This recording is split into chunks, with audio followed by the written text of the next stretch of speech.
Hi everyone, welcome to this series where I'm recreating my paintings from 2017 when I did my first 100-day project. So far, I've done days 1 through 4, and I've been really loving the journey so far. It's really amazing to look back and be inspired by your own work. Make sure to watch the very first video in this series because I talk about the why and how this would be beneficial for beginners. So thank you for being on this journey with me.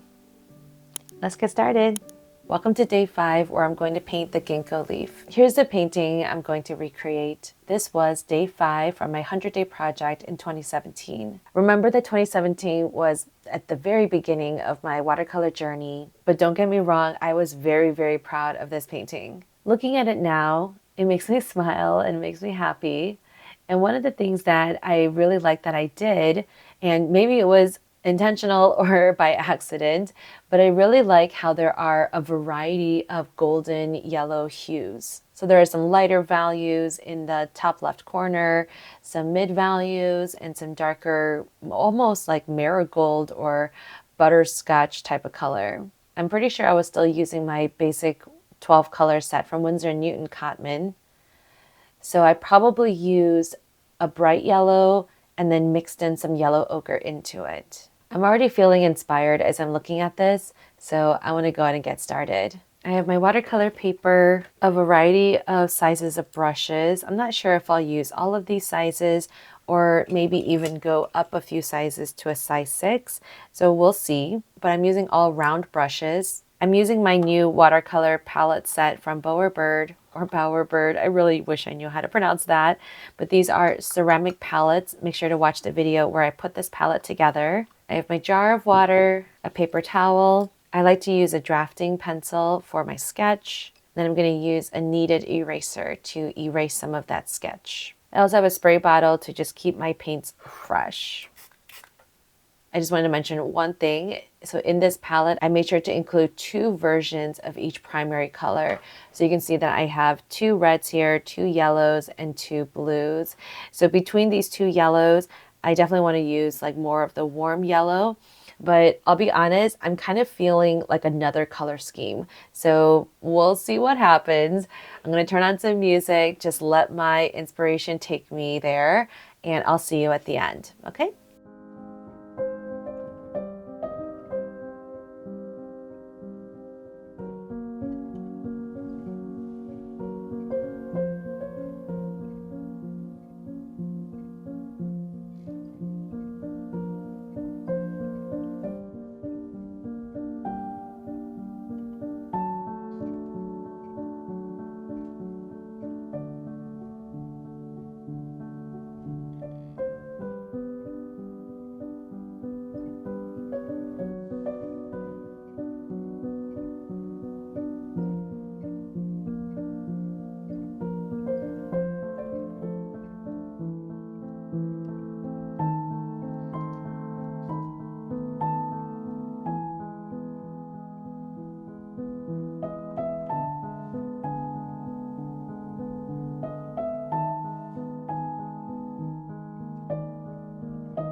here's the finished painting of the ginkgo leaf.